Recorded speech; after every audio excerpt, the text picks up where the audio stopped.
Well, hello and welcome again to PM Express. And today we are looking at an all-important subject of agriculture. And recently, government announced that the bag of cocoa has gone up by 50 Ghana cedis. That definitely should be good news for all cocoa farmers, including my guest.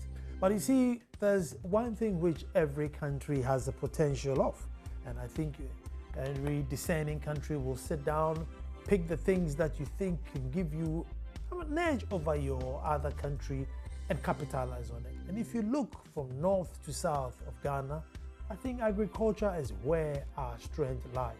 We have arable land, we have water, we have manpower, the know-how, and generally, every crop pretty much grows somewhere in this country. And so if we focused on agriculture and agribusiness and agri-processing, it could give us an edge in the world. But somehow, we are just not able to cut it. With reasons and excuses, we always end up where we are, where the growth in agriculture is nothing to write home about. And indeed, we import some of the things that are almost embarrassing that we have to import: tomatoes, carrots, lettuce, goats, cows, onions, plantain. All these things we import on a yearly basis just to survive. And you want to ask yourself, why, oh why, and when can we ever turn this around? Even if we're not going to export, when are we just going to grow enough to feed ourselves? And that's the discussion on the table. And today, the minority held a press conference, lamenting on our agricultural fate. Folks, my name is Nana Nsakwa IV, and also your host. When I come back, I will introduce my guest and the conversation will start. Don't even move.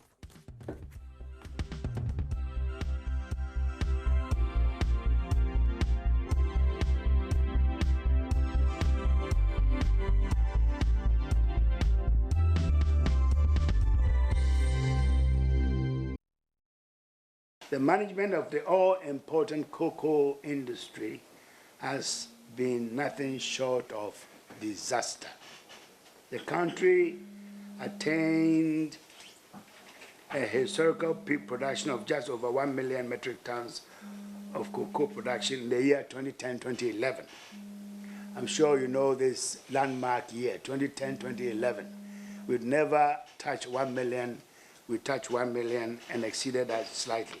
This achievement was a direct result of policies and projects, the mass spraying and the high-tech programs initiated and implemented by the NPP administration starting from 2001 till now. With these twin projects, cocoa production more than doubled in just 2 years, from 341,000 metric tons in 2001-2002, it rose to 737,000 metric tons by 2003-2004, and then on to the 1 million metric tons in 2010-2011.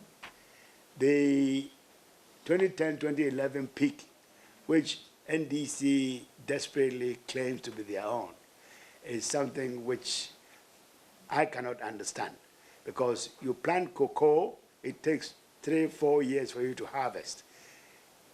And now you are claiming that somebody has made the effort to bring it to a level which is now reaching a peak, and you claim that because it happens in your time, it is yours. It is something that is very deceitful, to say the least.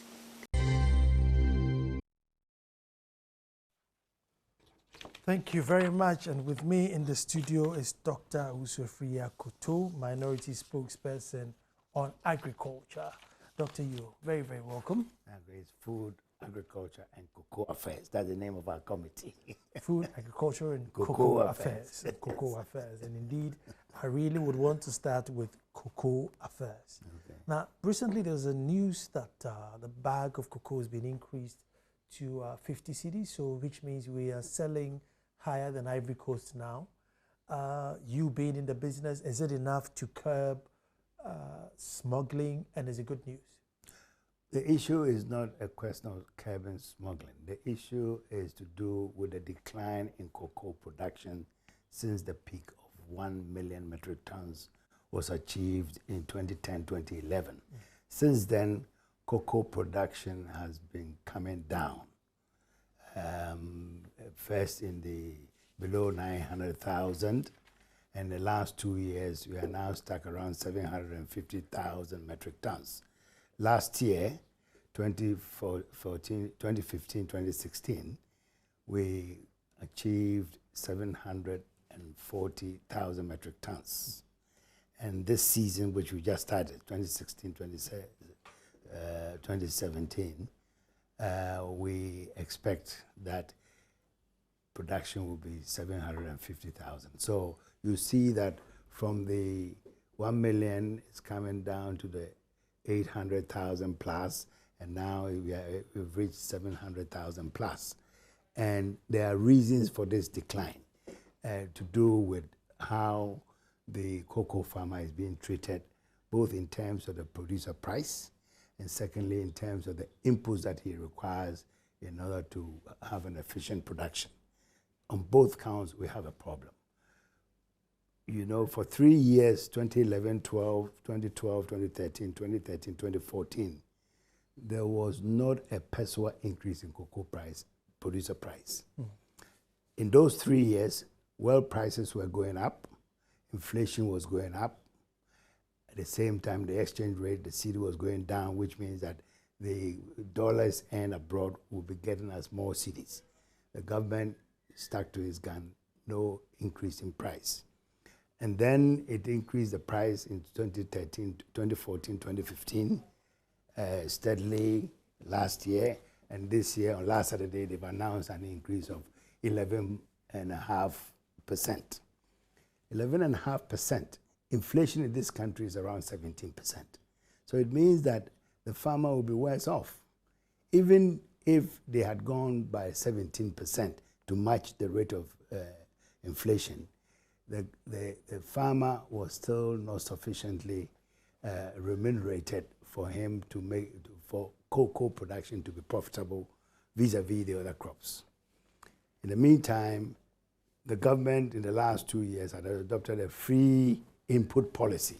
It means that all inputs to do with cocoa should be supplied free of charge to the farmers. And yet, farmers all over the country, cocoa farmers, are complaining that they are not getting sufficient pesticides, they are not getting sufficient fungicides, they are not getting sufficient fertilizers. You go to Brown-Ahafo, they are complaining. You have been to Cashew, they are complaining. You come to Ashanti, they are complaining. And these complaints sit side to side with these reported cases of massive smuggling of our chemicals to other West African countries. Doc, okay, let me take you from here.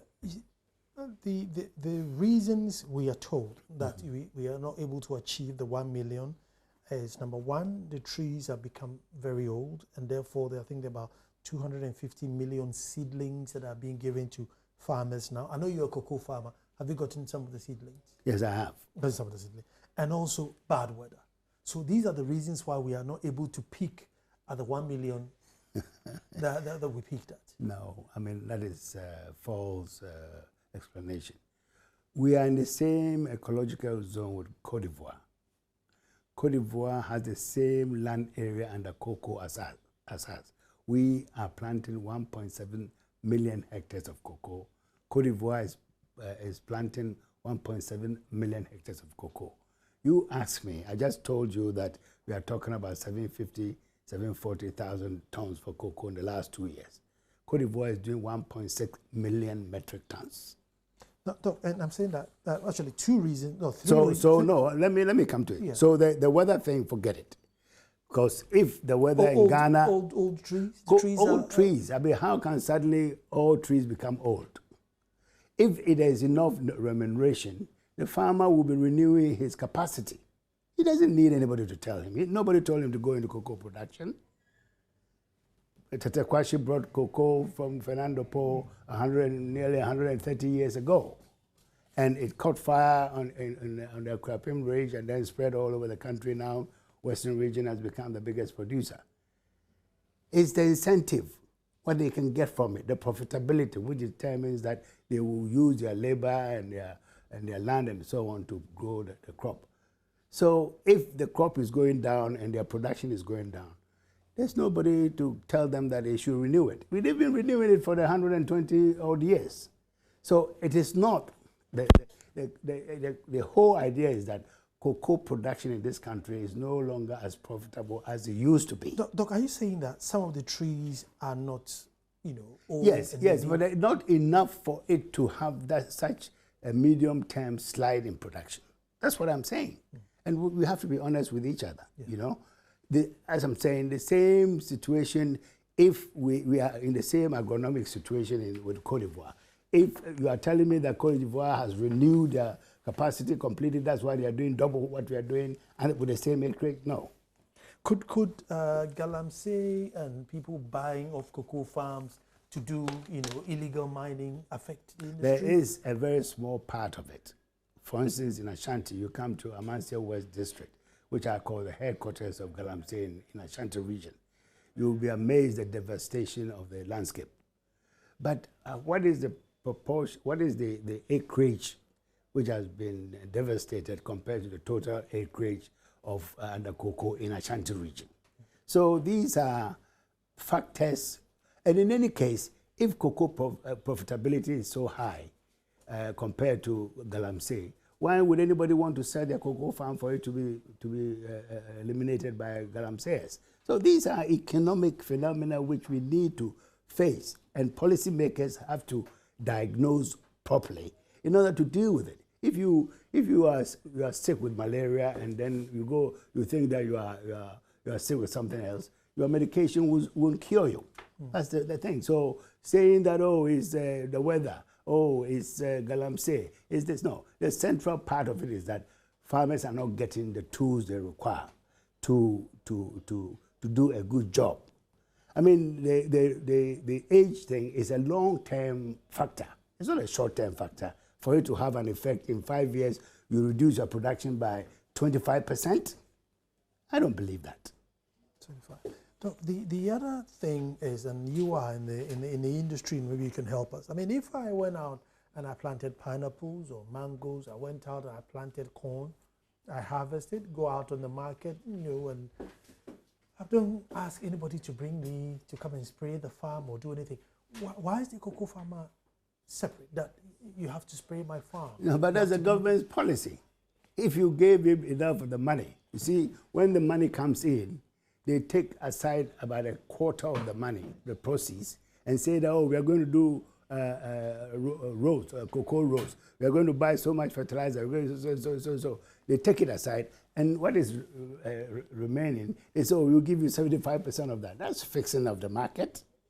You understand? So, and as we say, if you have last year, for instance, this government spent 838 million Ghana cedis importing chemicals for cocoa farmers. 838 million Ghana cedis. That's about twice the budget of the whole Ministry of Food and Agriculture.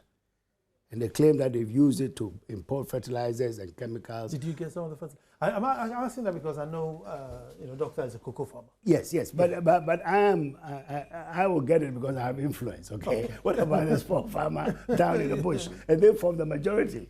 They produce the bulk of the crop. Yeah. So it's not me that you can use as a yardstick. Yeah. But let's go further down the line, because they do most of it. See, so you need to look at these factors. And I'm saying that unless these factors are, government at the moment is saying that everything is free for the farmer. They are supplying fertilizers, they are supplying everything free. That's a policy. And yet we know that every day you go to KJTI, you find not for sale cocoa marketing board chemicals being sold at KJTI in Kumasi. You have reports of vehicles, truckloads of chemicals being stopped at some border area or in the northern region or on the way to Togo and all that. So who are we deceiving into thinking that, oh, everything is for free, and yet you're not getting it? The NDC chairman at Bodi last year, in 2015, came on Peace FM, and I have a tape complaining that the chief executive of Cocoa Board should be sacked by the president because they are not getting inputs. A very influential political figure in the Western region, the heartland of NDC, if he is complaining that they are not getting inputs in his area, you can imagine what the rest of us are going through. So it is a fact that the whole distribution system of inputs is very, very defective. So if we are not getting adequate inputs to do the job, it's not going to work for you. And these are the underlying factors which are bringing down the production. Do you think it should be a deregulated industry so that the farmer is to himself? Would it be better, or? No, it can't be. We are talking about 850,000 farmers, most of which are growing on 2 acres, 3 acres. So the idea of the board has succeeded. I mean, of all these years, we become a global industry. You know, cocoa in Ghana is well known, premium quality, everything. So, and we have the culture of producing the best cocoa and all that. So, but it's a question of management. It's the way within that framework government manages the sector which makes it successful or not. I mean, this whole idea that you can move cocoa production from, say, 300, 400,000 metric tons to 1 million, that's in a space of about 7 years, that's huge success. And it's because of what they did. Mass spraying, President Kufuor introduced a gang of 5 young men, well trained, with the right equipment and the right quantity of chemicals, going from village to village, just spraying everybody's farm. Now that whole program is in tatters because it's been so politicized. When the NDC administration came, they sacked everybody, put in the activists on train and so on. And now instead of 5 gangs, you are talking about 5-member gangs. You're talking about 2 or 3 of them. And when you give them the chemicals, nobody knows where part of it, you know. So the job is being done partially, and there are reports of selective beneficiaries, the NDC, apparatchiks, or whatever. Okay, so if you do that, then you are hurting yourself. At the moment, the swollen shoot disease, which is a virus, and once detected cannot be cured. You have to take out the tree at the base. And farmers are not prepared to do that because instead of giving them, say, 20 pods, at least it gives them, with the effect of the disease, they get maybe 5 or 6 pods, which to them is something, than nothing. So they introduce this grant over 3 years. You cut it, you get this. Second year, you get this. Third year, you get this. Fourth year, you are harvesting. So it is working. This government has removed that grant from farmers. So now there are signs reported in Western region and so on. Swollen shoot is beginning to raise its ugly head. And swollen shoot, if you give it 3 or 4 years, can destroy the whole of the cocoa industry in this country. So it's really to do with policy. It can affect other trees. Oh yeah, it does. I mean, virus, just like the human virus. Virus is a virus. It just spreads. And it spreads very, very rapidly. And before you know, you have to cut down half of the trees in this country to prevent total annihilation. So policies have to do with the decline in cocoa production. And the sooner the government accepts that fact and deal with it, the better for the cocoa industry in this country. So now the seedlings have gone out, which is a good policy. We've gotten 50 CDs, which is better than nothing. So what's left is the spray. Well, yes, it's not, I don't think, as I said, I don't think the 50 CD increase from 424 Ghana cedis a bag to 475 is good enough. Government should be able to, with the price of on the world market, the FOB proceeds and so on, should be able to give this farmer at least 500 up to 600 Ghana cedis a bag. That's what I call cheating. I'm always saying that government is cheating cocoa farmers. But then it will be difficult to get, give you 600 and then come and spray the farm and the farmers themselves, look, we were in Goso last year. We took our press conference from Parliament House to Goso to meet farmers and have an interaction. They were telling us to go and beg government. They should make the chemicals available at the full market price, and it's better than saying that it's free and you don't get it. And you don't get it. You understand? So there's something wrong with this free policy. There's nothing free in this life. You and I know it. And yet they apply it to the most important industry in this country, the cocoa industry.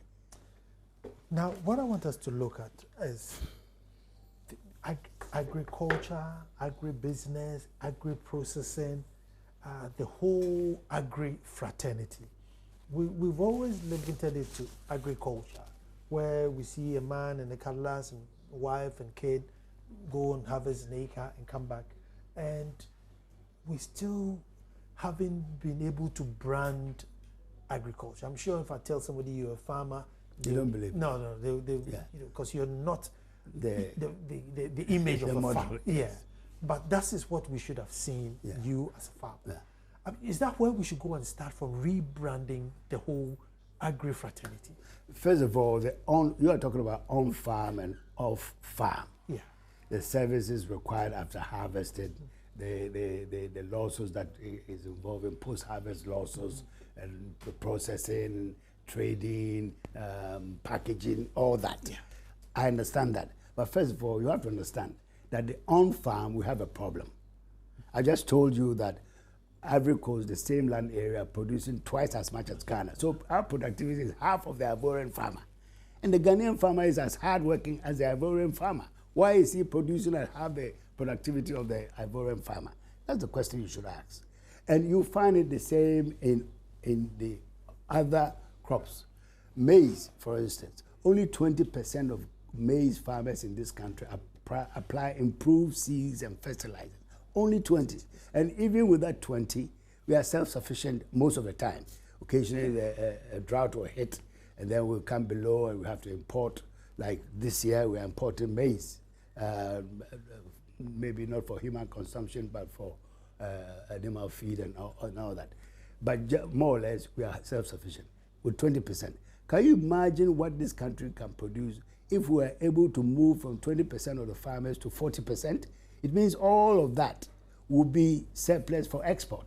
And there's a huge market for grains even in West Africa, never mind the global market. So it creates a lot of opportunity in agriculture, as you were saying.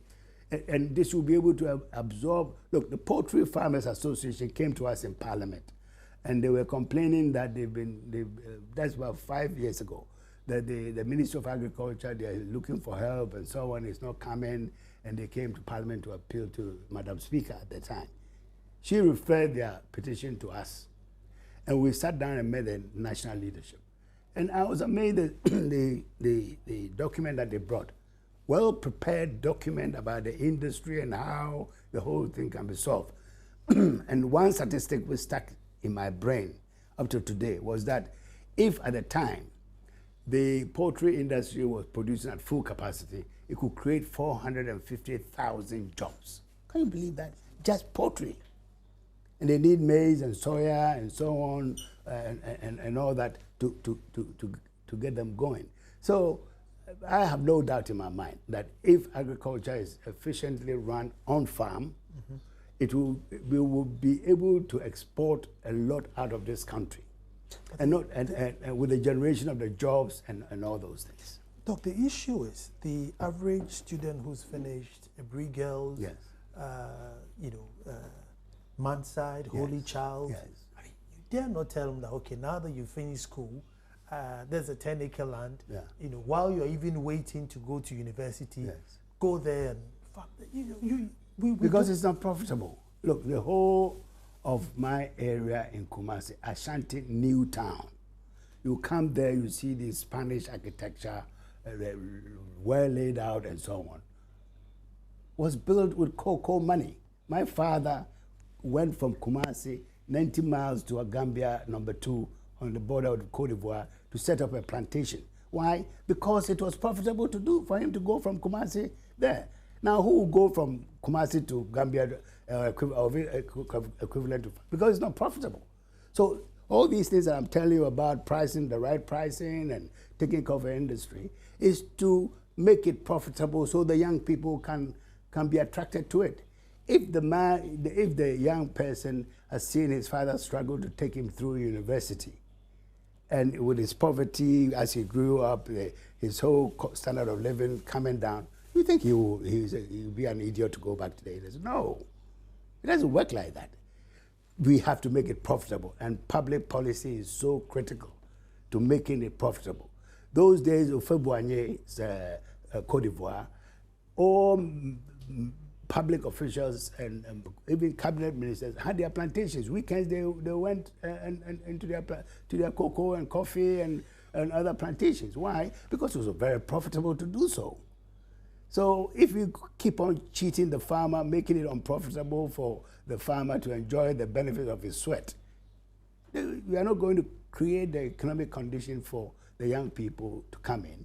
And that's what it is. On that note, I'm going to take a break, and then when I come back, we'll look at what are some of the policies that you can put in to make agriculture more profitable, so that instead of people trooping down to the city, actually people will be leaving the cities and be knocking on my door saying, Nana, have you got a 5 acres somewhere? Because I really need to start planting something. Don't move, we'll come back.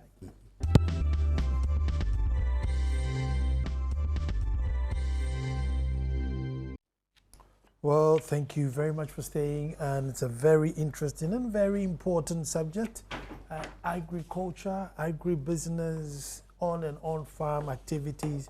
We're just trying to find out what it is that can brand the agriculture so that people will actually be in a Dumasan, they'll come and knock on my door and say, Nana, look, I'm desperate, give me a piece of land because I want to farm. What policy can get people back on the farm? Well, isn't that the market that determines the price? in Ghana, the price is fixed because, of course, the monopoly of the state in taking the produce, taking it abroad to sell, bringing back. That's just cocoa, but with everything else. Well, with everything, everything else, yes. I mean, what cocoa has taught us is that we need public support for the marketing, and this is where I think that your take on the off-farm activity, the value chain, processing and all that becomes very important. That you need to have some market arrangement to support the surpluses which come off the farm onto the market. That you have to be very strategic about those interventions. Because in Cote d'Ivoire, for instance, they have all these advisory boards or whatever they call it in each industry, controlled by the stakeholders within. And then, of course, they have the umbrella body, which makes sure that resources are distributed evenly throughout the industry. That's why from virtually crawling like Ghana is in the cashew, Ivory Coast is now the biggest cashew producer in the world. It's the biggest, of course, the biggest producer of cocoa in the world. It's the second biggest producer of coffee in Africa, palm oil, all kinds of things. I mean, agriculture is flourishing in Cote d'Ivoire because of what is happening. And I think that we need to take a lesson. Just go there. I mean, last year, January, I was there for about 3 weeks with some colleagues of mine, just trying to understand how they make all the arrangements and all that. And it's totally different. I mean, here is 100% controlled by government. In Cote d'Ivoire, they've moved away from that. They were just like us 10, 15 years ago for private sector control, that they take their own decisions as to how best to move things forward. The government is there to regulate, you know, not coming directly into it, and to make sure that the financing and so on are properly done. And so there are all kinds of ways. It's not, it just doesn't happen like that.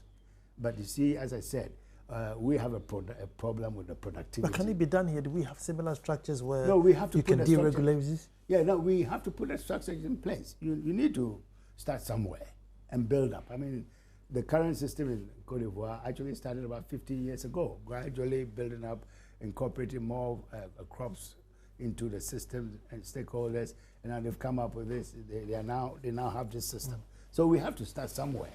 I mean, we started with cocoa in the early 1990s, That's how come the LBCs came, the license buying agencies came in. But that's where it stopped, you know. And for the other crops, I mean, for cashew, for instance, you know what happened to cashew about 6 months ago when the Minister of Trade arbitrarily decided to ban exports of cashew nuts. And then, of course, prices collapsed and all that. The LI, which came to Parliament, was thrown out back at him, and he had to eat his humble pie and all that. See, so we need... What was the reason for banning export of cashew? Well, because they said that there's no processing capacity in Ghana, and the processors were not getting it. Rather, the Indians and so on were coming to take the raw material away to process it there. And instead of having serious consultation with all the stakeholders, arbitrarily, because of lobbies and so on, he decided, look, I'll put a ban. And of course, everybody was up in arms, and his legislative instrument, which he brought to Parliament, had to be withdrawn very, very quickly. So it really shows you the ad hoc nature of how we are going about trying to do things. But we need a more comprehensive, clearly thought through plan targeted over a period to try and integrate all these things and get the stakeholders themselves to take the decisions rather than people sitting at Cocoa House taking decisions on behalf of 850,000 cocoa farmers, for instance. Doc, in your press statement today, you raised something about mechanization centers.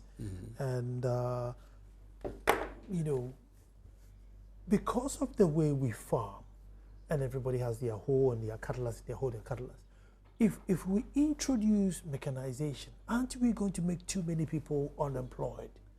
You know, when I have one tractor. But the mechanization is not the mechanization that you are thinking of. There are various ways of doing it. I mean, don't forget, the structure of our agriculture here in Ghana is very similar to the structure of agriculture in India and in China. They have very small pieces of land that they farm on. The difference is that, for instance, irrigation, the government builds a dam and lays the pipes and so on for them, and electricity for producing the power for the distribution of water is free by law. In Ghana now, irrigation system, Dawinya and all these people, they are running to Parliament complaining to us that they cannot pay the electricity because suddenly from 4,000 a month, they are having to pay 35,000.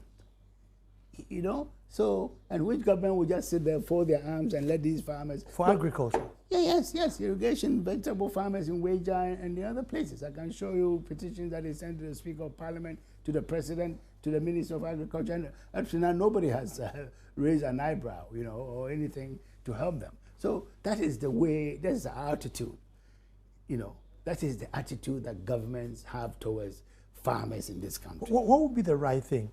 Give them, and then that you pay a token of their vegetables so that it goes back to the electricity, or? Yeah, no, I mean, government has to absorb these things, you know, to make it profitable. Otherwise, the 35,000, they were telling me when they came to Parliament, that the 35,000 they have to pay a month is far higher than the total produce, because they are doing half an acre, a quarter of an acre vegetables here, you know, beetroot, this.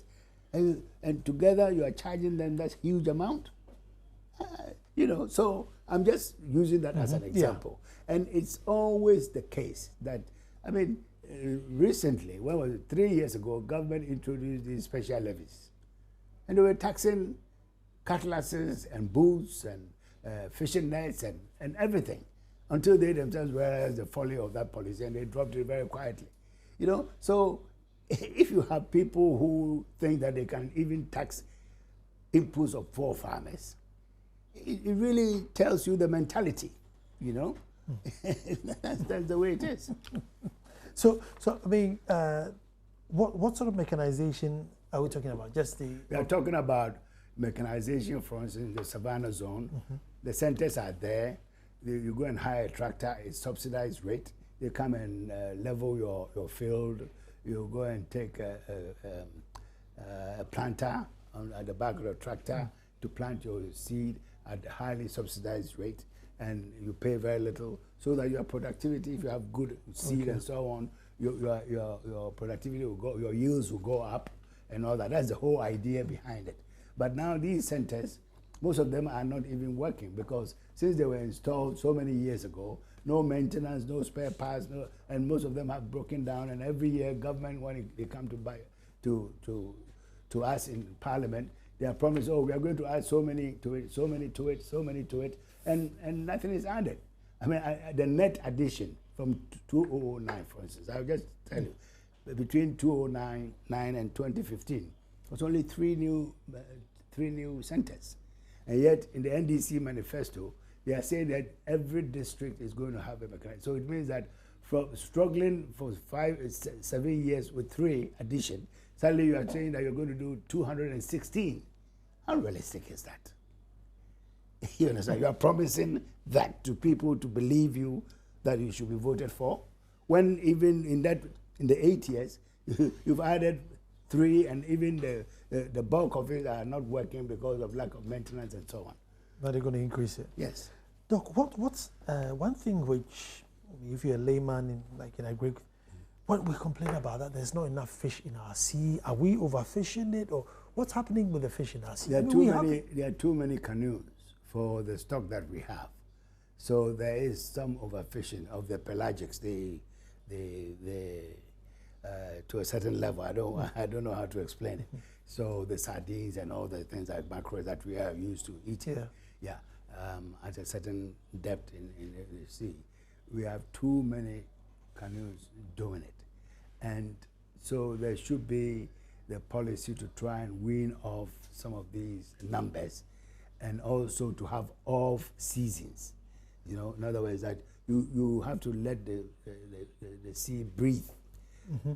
To bring up generate new, to spawn more and so on before you allow people to come back to harvest. How does it work now? If I have a canoe, can I just park it by the sea and go and fish? Or Yes, nowadays it's free. I mean, everybody, you can go and hire, build a canoe from one of your trees in your place and then put it on, install on and just start fishing. Yes. I see. But so there should be some regulation. Of course, but there are regulations. You see, there are the laws which govern fisheries. The thing is that the government has not been able to implement these for political reasons. You know, they find it too sensitive to do it, and occasionally. But I think, to be fair, it's never been done. I don't think any government has ever tried to regulate fishing. Yeah, but we have to at some stage. We need to, because otherwise the catches will just go down and down and down and out, and we will have no. At the moment, the per capita consumption of fish in Ghana is going down. The Fisheries Commission will tell you that. The self-sufficiency rate from 60% in 2010, in 5 years to 2015, has gone down to 40%. Wow. So we are fast reaching that level. So there needs to be some stringent measures to protect our marine and riverine resources. What would you do? Give them numbers, and then odd numbers go today and even numbers go tomorrow? Something. I mean, at least they've started with the canoes being numbered, being licensed now. So the Fisheries Commission will tell you that all canoes along the coast and on the Volta have unique numbers now. Okay. That's the first step. And then the next step, we wait and see.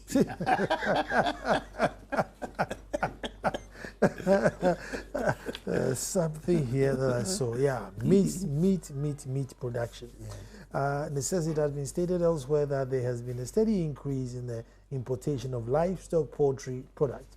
Government extreme commitment to develop poultry reflected in the fact that in 2013 to 2014, government raised the distribution of 8,000 cockerels to 500 farmers. So each farmer at 16 cockerels. I mean, when I saw the 8,000, it sounded like it looked big. But then if you strike the average, I mean, is this a political blow, or this is an actual? Well, no, it's real. We are taking it from the budget statements of this government over the last 5 years under the area of livestock. It's real. And you have a deficit of 126,000 metric tons of meat in this country. And if you want to correct it, you correct it with 5 cockerels per person. Even the backyard will be too small. will be too big for just these. So what we are trying to say there is that the effort of government to correct the deficit is nothing. But there's been a huge amount of money put into the poultry. I mean, there was a loan for the poultry farmers recently. No, I don't think so. Check your facts. At the moment, we are self-sufficient in egg production, in eggs. Mm-hmm.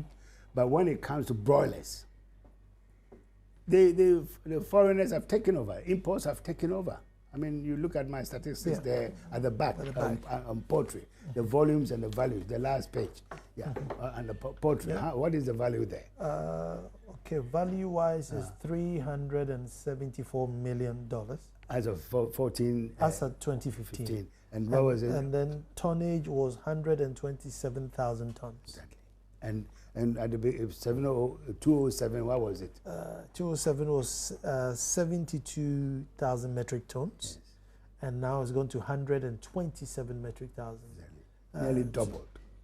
Okay? But the value is even worse. But then, Doc, one would say from 207 to 215, the population, I mean, at the 3% growth, there's more of us eating more chicken. Yeah, so yes, of course there is. So the opportunity will be for us to produce to feed this growing. I mean, that's how every country prospers. I mean, you have to be able to meet your domestic demand, otherwise your security is going down. If you sit there and allow foreigners to come and take over the supply of your food, you are finished.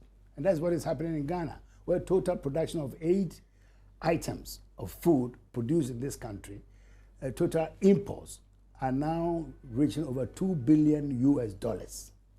And that's what these statistics are telling you. $2 billion.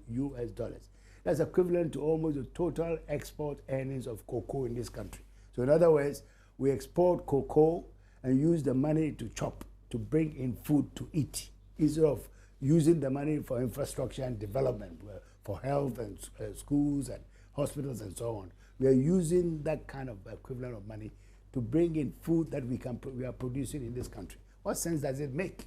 Doesn't make sense to me at all. Look, can it ever turn around where we are producing enough vegetables for our use? Because I don't know what the difficulty is. The difficulty is this. Resources, public resources into agriculture has been cut. And I'll give you a typical example.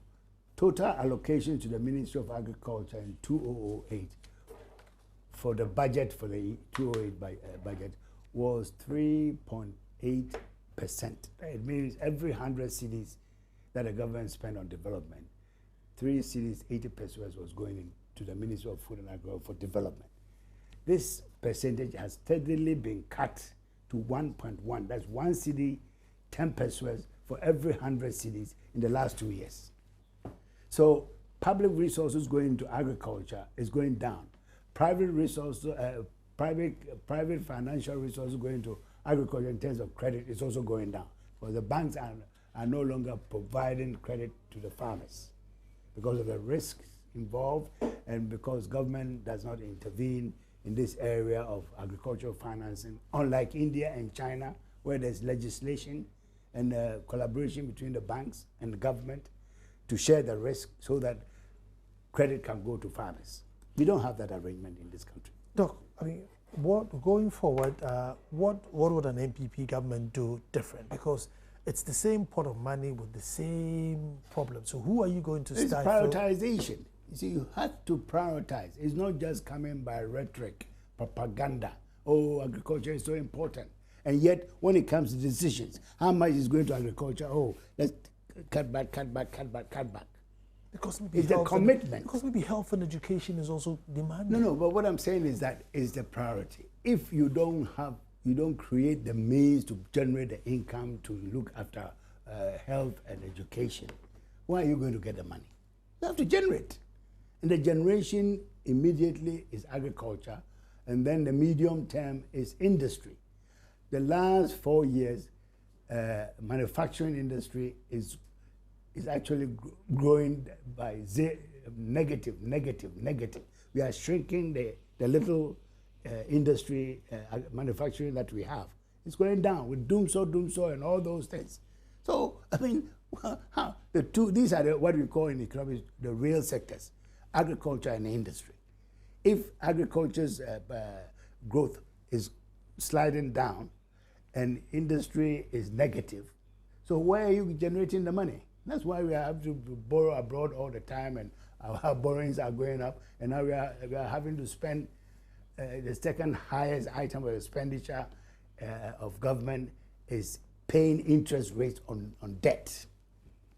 That's what's leading us. Look, you think you can get people back on the farms? Oh, definitely.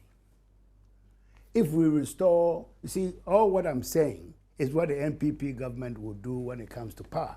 Indirectly, that's what I'm saying. Mm-hmm. That you restore the cash in agriculture, put the cash back to where it was, at least, target that, put it back, hire the extension. For 8 years now, Ghana, we haven't hired extensions officers in the Ministry of Agriculture. That's been frozen, so that the young people coming from the faculties of agriculture, from the colleges of agriculture, are all on the heap of unemployed youth. When they have acquired knowledge which can be of service to the farmer, to link research to the farms, they are sitting home doing nothing, and the farmers are getting no help. So these are very simple little things that you can do, and you can turn the whole thing around consistently if you do them. Doc, if it was that simple, one would say, why are we where we are? Because of lack of commitment. It's as simple as that. Look, the oil revenue, the ABFA, the annual budget funding amount, which is what government takes out of our oil proceeds to go into the consolidated fund, which the law gives the Minister of Finance 4 areas of priority to use that money for. You know what is happening to agriculture there? Even this is our 5th year, right? The last 4 years, these initial 4 years, even in that short period, the amount going to agriculture has been, it's going down, not going up. So wherever you look, everything in terms of money's real resources going to the sector is being cut from the public policy point of view. These are being cut.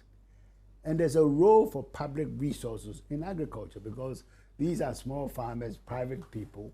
So in terms of the overheads and infrastructure, the government has to provide them in order to facilitate growth. And if it's not coming, you are stuck. That's exactly what is happening to agriculture in this country. Doc, I mean, could it be that the funds are going and that the yields are not coming? No, the funds are not going. That's the point I'm making to you. The funds are not going. And in fact, I'm talking about allocations. Allocations are different, budgetary allocations are different from disbursement. If I go to the disbursements, the 1.1% goes to 0.0 something percent. I'm telling you.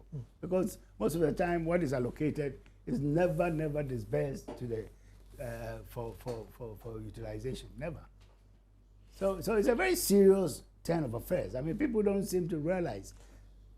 Again, naturally, you have, and I think it's universal, where because of weather and everything, agriculture seems to have its peak and it comes down and it goes up and it comes down. No, and you put in inputs today and you're not going to reap it up next year, or it takes you 2 years. Not the agriculture that I learned in Cambridge or in Europe. Agriculture. France is the biggest agriculture producer in Europe. America is the biggest agriculture producer in the world, both in terms of production, exports, and so on. It doesn't happen like that because everything is planned. It's planned well in advance, 10 years and so on. People know where they are going from here to there to there. If there are going to be surpluses, how do we deal with the surpluses? Let's go and dump them in Ghana for virtually nothing so that at least we can maintain the prices for our French farmers and so on. At least they sit down and work it all out. We are bringing chicken into this country, chicken which is maybe 7, 8 years old, from Argentina, from Brazil, from America, from anywhere, and they are dumping them here. I mean, rice is even worse. I mean, you see the rice production, over $1 billion spent on rice in 2014 and 2015. Rice production has gone up. Gone up where? Who says that? Because we have reduced. No, but look at the figures on rice at the last page, and it will tell you the volumes of imports from two ports, from Tema Port and Takoradi Harbour alone. The illegal ones smuggled into this country from San Pedro across the border with Cote d'Ivoire is not accounted for. These are official statistics. Custom declared statistics to the statistical services. I mean, generally. So you look at the rice, what volumes are imports we are doing, and anybody tells you that rice production is going up. Doc, is it because we are eating? I mean, we are eating much more rice, but generally our rice input has gone up.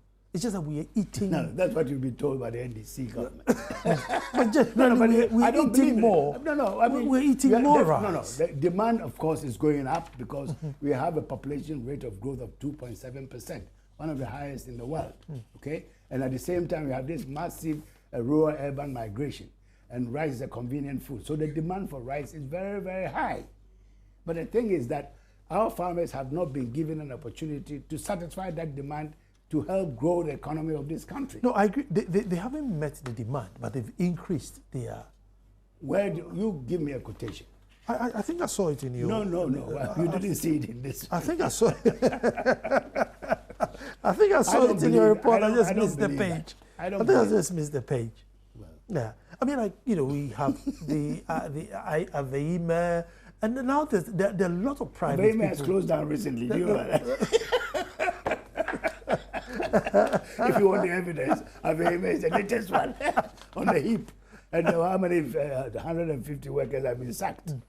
It's come to a halt. So we are not catching up with the rice either.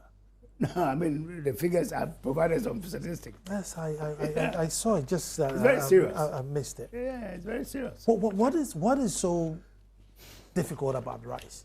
That since Achampon started Aveime till now, we just can't get it right. Burkina Faso in the desert, they are self-sufficient in rice. How does it come about? They should go and learn from them. Burkina Faso, which is drier than the northern part of this country, far drier than the northern part of it. They are doing it with this one village, one dam thing, which the NDC says is not possible. That's how they are doing it. And they are exporting tomatoes. Last 2 weeks, I went to Offenso district, which is one of the tomato centers in this country. And I was shocked when I was talking to the lady that we were buying tomatoes from. He said, this is tomatoes from Burkina Faso. Burkina Faso tomato is being sold in Offenso. I couldn't believe it. And I was asking her why. He says, well, the meat in it, the body in it is far bigger than our type of variety that we grow here. So people prefer it. And they're growing it on the desert. You see? If you come to Kwadaso in my constituency, that is where they offload all the onions from Burkina Faso, which are coming to Kumasi. And you see these trucks from morning to night offloading onions from Burkina Faso. And you ask yourself, why? What is it about Burkina Faso in the desert that they are doing right that we, with all the God-given rainfalls and the forests and the good savannas, are not doing right? So is it a matter of just planting a particular part? Yeah, but I mean, of course, all these due to planning and involvement of government. You cannot just let it go like that. You have to develop the, and you see the knowledge is there. Our researchers have done a lot, but the question is transferring that knowledge, research knowledge to the field requires intervention of extension officers, and we don't have them. We haven't recruited extension officers for about 8 years now. We haven't. And you go to Northern Region, extension officers, in the next 2 years, 90% of them would have gone on retirement. Then what happens? Well, no extension. So they're very useful. Sorry? I mean, they are very useful. I have one in my... Of course. I have Felix in my area who's they are central to everything because they are the ones linking the researchers with the farmers. And if you take them out of the equation, the farmers are left home and dry. And yet, for 8 years, we haven't recruited extension officers in the Ministry of Agriculture.